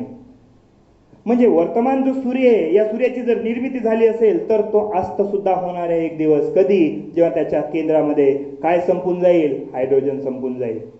आता समजून घेऊया, आपला जो सूर्य आहे, आपल्या सूर्याच्या केंद्रामध्ये, आपला जो सूर्य आहे आपल्या सूर्याच्या केंद्रामध्ये निर्माण झाला तेव्हा 100% काय असेल, हायड्रोजन असेल. नंतर हायड्रोजनचं रूपांतर कशामध्ये तयार झालं असेल, हेलियम मध्ये. म्हणजे हळूहळू याचं प्रमाण कमी होऊन याचं प्रमाण वाढत असेल. सध्या आपल्या सूर्यामध्ये हायड्रोजनचं प्रमाण 73% आहे. किती पर्सेंट आहे, 73. आणि हेलियमचं प्रमाण सध्या किती आहे, 23%. म्हणजे हेलियम किती टक्के बदलला, 23%. आणि हायड्रोजन किती टक्के राहिलाय, 73%. इतर थोडंफारचे काही दुसरे वायू पण असू शकतात. आता एका काळानंतर काय होईल की हा जो हायड्रोजन आहे हे हायड्रोजन 0% होऊन जाईल आणि 100% किंवा मॅक्झिमम पर्सेंट मध्ये कोण होऊन जाईल, हेलियम. हेलियम झाला समजून घेऊया 100%. म्हणजे आता काही केंद्रीय संमीलनाची क्रिया होणार नाही. आणि केंद्रीय संमीलनाची क्रिया जर होत नसेल तर आपला सूर्य काय होईल, नष्ट होईल. आपला सूर्य स्वयंप्रकाशित राहणार नाही. आणि आपला सूर्यच जर राहणार नाही तर आपली पृथ्वी पण राहणार नाही. पृथ्वी किंवा त्यासारखे फिरणारे इतर सगळे ग्रह असतील ते ग्रह सुद्धा राहणार नाहीत. त्याच्यामुळे जर सूर्यच नष्ट होत असेल तर सगळी सूर्यमाला काय होणार आहे, नष्ट होणार आहे. म्हणजे अशा प्रकारे हा जो तारा आहे हा तारा निर्माण होतो आणि नष्ट सुद्धा होतो. तो कसा नष्ट होतो? आपला जो तारा आहे किंवा आपला जो सूर्य आहे, हे सूर्य, हा जो सूर्य आहे या सूर्याचं वय सध्या 5 बिलियन वर्ष आहे. 5 बिलियन वर्ष आहे. किती बिलियन वर्ष? 5 बिलियन. बिलियन म्हणजे काय? तर 1 बिलियन म्हणजे 100 करोड. 100 CR म्हणजे 1 बिलियन. आणि आपली जी बिग बँग झाली, ती बिग बँग कधी झालेली आहे? 13.7 बिलियन वर्षापूर्वी. 13.7 इंटू 100 जर केलं आपण तर किती येतं? 1370 करोड. 1370 करोड वर्षापूर्वी हा बिग बँग झालेला आहे. आणि सूर्याची निर्मिती कधी झालेली आहे? तर 5 बिलियन वर्षापूर्वी. आणि सर्वसाधारणपणे कोणताही जो तारा आहे तो तारा किती वर्ष जगतो? तर तो 10 बिलियन वर्ष जगतो. म्हणजे आपला जो सूर्य आहे त्या सूर्याचं वय किती झालेलं आहे? आता अर्धवय झालेलं आहे. 5 बिलियन वर्ष कोणताही तारा जगतो आणि 10 बिलियन वर्ष कोणताही तारा जगतो आणि आपल्या ताऱ्याचं वय किती झालेलं आहे? 5 बिलियन वर्ष. आणखी तारा 5 बिलियन वर्षानंतर काय होणार आहे? नष्ट होणार आहे. म्हणजे अशा प्रकारे एक तारा निर्माण सुद्धा होतो नेबुलामध्ये आणि नंतर हायड्रोजनचं रूपांतर हेलियममध्ये झाल्यानंतर तो नष्ट सुद्धा होतो. म्हणजे अशा प्रकारे तारा निर्माण होतो आणि तारा नष्ट होतो. समजलं सगळ्यांना? म्हणजे आतापर्यंत आपण काय बघितलं इकडे लक्षात घ्या. आपण बघितलं ब्रह्मांड म्हणजे नेमकं काय. मग या ब्रह्मांडाची निर्मिती कशी झाली आणि या निर्मितीसाठी आपण कोणता सिद्धांत बघितला? Big bang.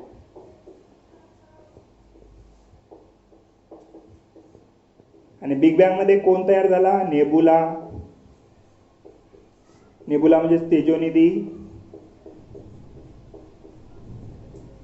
आणि या तेजोनिधीमध्ये कोण तयार झाला? आपला तारा. आता ताऱ्यापासून कोण निर्माण होईल? ग्रह. ग्रह म्हणजेच आपली कोण आहे? पृथ्वी. म्हणजे अशा प्रकारे ही संकल्पना आहे. आता याचे जर आपल्याकडे काही मॅप आहेत ते बघून घेऊया. आपली पीपीटी, ही पीपीटी बघा. बिग बँग मध्ये काय झालेला? मोठा स्फोट झाल्यानंतर हे जे बिग बँग आहे हळूहळू हे जे काही आहे याचा अर्थ हा सगळा जो वायू आहे हा कशाचा आहे? हायड्रोजन वायू असेल. आणि हायड्रोजन वायू पासून तयार झालेल्या गोळ्याला हे जे काही छोटे गोळे असतील बघा, हा छोटा गोळा आहे, हा छोटा गोळा आहे, हा मोठा गोळा आहे, म्हणजे हा मोठा नेबुला आहे, हा छोटा नेबुला आहे, किंवा इथे हे जे दिसत आहेत हे छोटे नेबुले असतील. आणि या छोट्या नेबुल्यापासून हे काय तयार झालेले असतील? या अशा आकाशगंगा तयार झाल्या आणि आकाशगंगेच्या समूहालाच काय म्हणतो आपण? दीर्घिका. म्हणजे अशा प्रकारे हे सगळी दीर्घिका असेल. अशा प्रकारे काय आहे? हे सगळं ब्रह्मांड आणि ब्रह्मांड निर्मितीचं काय आहे? हे सिद्धांत आहे, ज्याला आपण काय म्हणतोय? Big bang. आता याच्यानंतर इकडे बघून लक्षात घ्या. याला थोडं व्यवस्थित बघायचं आता तुम्हाला. बघा हा नेबुला आहे, बघून घ्या व्यवस्थित. हा नेबुला म्हणजे कोणत्या वायूचा गोळा असेल? तो हायड्रोजन वायूचा गोळा असेल. या हायड्रोजन वायूच्या गोळ्यानंतर बघा काय झालं असेल?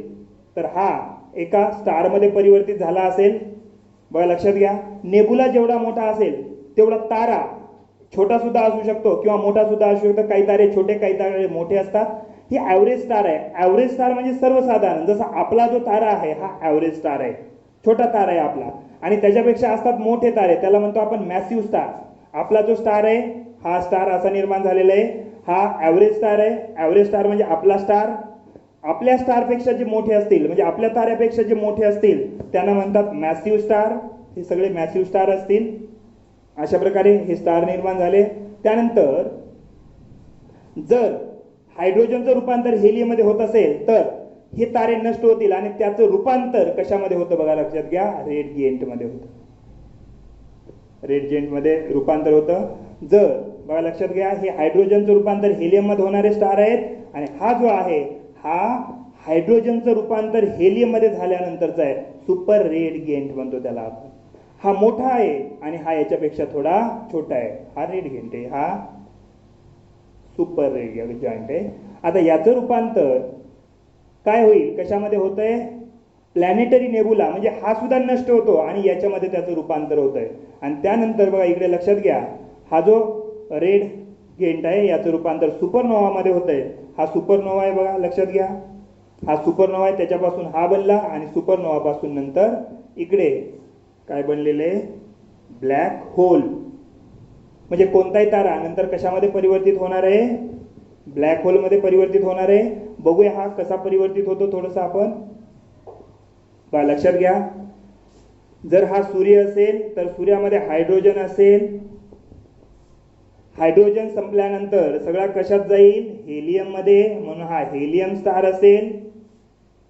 हेलियम स्टारलाच आपण काय म्हटले,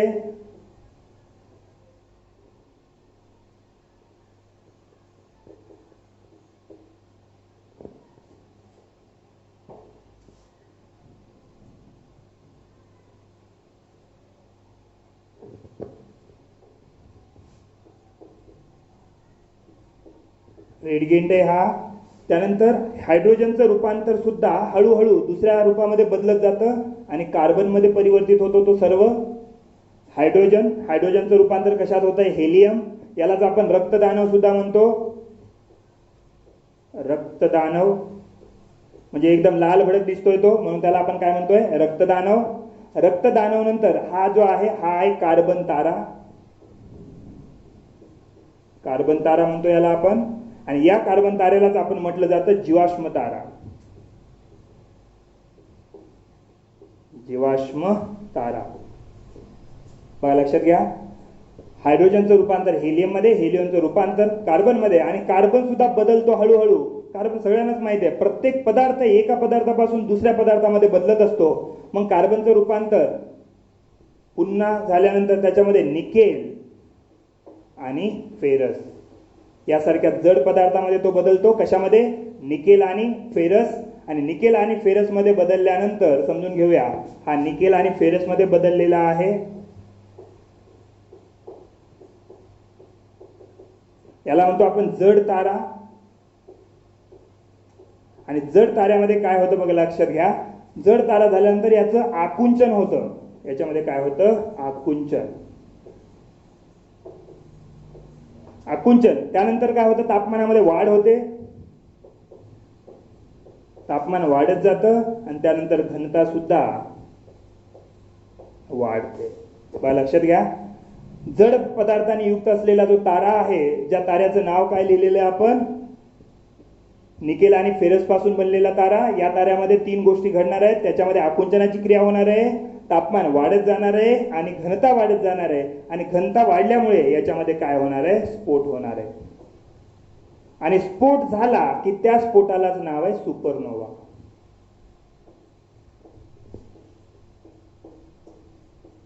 बघा याच्यापासून जो स्फोट झाला त्या स्फोटालाच काय नाव आहे, सुपरनोवा नाव आहे. आता हे जे काही सुपरनोवा आहे, या सुपरनोवा पासून जो बनणारा पदार्थ आहे, हा पदार्थ म्हणजेच काय आहे, असा जर मोठा पदार्थ असेल, हा जो मोठा पदार्थ आहे, आपण 2 बघितलं, एक ॲव्हरेज स्टार असतं आणि दुसरा मॅसिव्ह स्टार असतं. जर ॲव्हरेज स्टार असेल,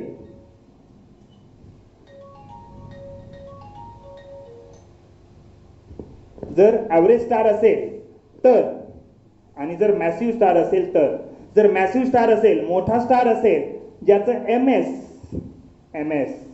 एस म्हणजे मास ऑफ सन म्हणूया त्याला, म्हणजे सूर्याचं द्रव्यमान मोजण्याचं एकक MS. जर MS 1.4 पेक्षा काय असेल, जास्त असेल, तर यापासून ब्लॅक होल तयार होतात.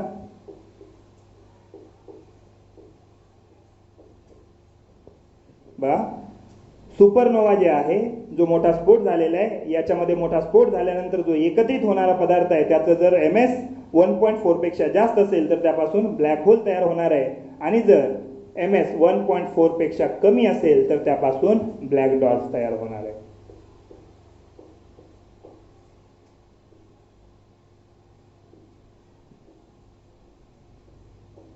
बघा लक्षात घ्या, जर मोठा तारा असेल तर मोठा तारा शेवटी कशामध्ये परिवर्तित होणार आहे, ब्लॅक होल मध्ये. आणि जर छोटा तारा असेल तर तो कशामध्ये परिवर्तित होणार आहे, ब्लॅक डॉर्क मध्ये. नासाने आता मागच्या वर्षी किंवा याच वर्षी ब्लॅक होलचं एक चित्र दाखवलेलं आहे. त्याच्यामुळे नेमका ब्लॅक होल कसा तयार होतो, ब्लॅक होलच्या काय स्टेप्स आहेत हे सुद्धा विचारण्याची शक्यता जास्त आहे. त्यामुळे ब्लॅक होल नेमका कसा तयार झाला हे सुद्धा आपण बघितलंय. पुन्हा एकदा बघा, आपण रिवाइज करूया त्याला. बघा, लक्षात घ्या, हायड्रोजनने युक्त तारा आहे हा मुख्य तारा. ताऱ्याचं रूपांतर हेलियम मध्ये झालंय, त्याला आपण रक्तदानव म्हणतोय. त्याचं रूपांतर कार्बन मध्ये झालेलं आहे. कार्बन मध्ये झाल्यानंतर त्यालाच काय म्हणतोय आपण, जीवाश्म तारा म्हणतोय. जीवाश्म ताऱ्याचं रूपांतर सुद्धा निकेल आणि फेरस सारख्या जड पदार्थात झालेलं आहे. जड पदार्थात झाल्यामुळे त्याला आपण काय म्हणतोय, आकुंचन त्याच्यामध्ये क्रिया होते. आकुंचनानंतर तापमानामध्ये वाढ होते. तापमानामध्ये वाढ झाल्यानंतर त्याच्यामध्ये मोठा काय होईल, स्फोट होईल. मोठा स्फोट झाल्यानंतर त्याला नाव काय देतोय आपण, सुपरनोवा. सुपरनोव्याचं द्रव्यमान जर एकत्र केलं आणि ते जर 1.4 ms पेक्षा जास्त असेल तर त्यापासून काय तयार होणार आहे, ब्लॅक होल तयार होणार आहे. आणि ब्लॅक होल कशामध्ये तयार होईल, तर मॅसिव्ह स्टार मध्ये तयार होईल. आणि जर जो स्टार आहे तो छोटा असेल, ज्याचं ms किती 1.4 पेक्षा कमी असेल, तर 1.4 पेक्षा कमी असेल तर त्यापासून काय तयार होईल, ब्लॅक डॉर्फ. म्हणजे अशा प्रकारे कोणताही तारा निर्माण होतो आणि तारा निर्माण झाल्यानंतर तो काय होतो, नष्ट सुद्धा होतो. म्हणजे अशा प्रकारे एक तारा जन्माला येतो आणि नष्ट सुद्धा होतो.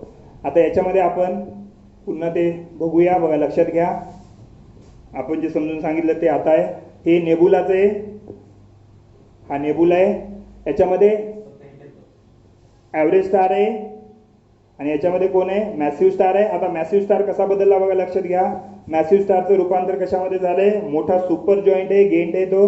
त्यानंतर याच्यामध्ये काय झालेलं आहे, खऱ्या अर्थाने बघा, लक्षात घ्या, हा जो आहे हेलियमनी युक्त आहे. हेलियम नंतर कार्बन मध्ये बदलतो आणि कार्बन नंतर जड पदार्थामध्ये बदलतो आणि जड पदार्थ विस्फोट होतो. जड पदार्थ विस्फोट झाल्यानंतर काय तयार होतो, सुपरनोवा. आणि सुपरनोवाचं रूपांतर नंतर कशात होतंय, ब्लॅक होल मध्ये तयार होतंय. आणि जर हे तारा, आपला तारा छोटा तारा आहे, सूर्य एक छोटा तारा आहे, छोट्या ताऱ्याचं रूपांतर कसं होईल, तर हा छोटा रेड गेंट आहे. त्यानंतर इथे प्लॅनेटरी नेबुला तयार झाला किंवा हा सुपरनोवा टाईपच आहे एक सुपरनोवा. आणि त्याचं रूपांतर कशात झालेलं आहे, व्हाईट डार्क. आणि व्हाईट डार्क नंतरची जी संकल्पना आहे त्याच्यानंतर तो कशात परिवर्तित होईल, ब्लॅक डॉर्फ मध्ये. म्हणजे व्हाईट डॉर्फ आणि त्यानंतर कशात तयार होईल, तो ब्लॅक डॉर्फ मध्ये. म्हणजे अशा प्रकारे काय असेल, हा सगळा सूर्याची निर्मिती, ब्रह्मांडाची निर्मिती आणि इतर काही गोष्टी असतील. म्हणजे अशा प्रकारे आज सगळ्या या गोष्टी आपण बघितलेल्या आहेत.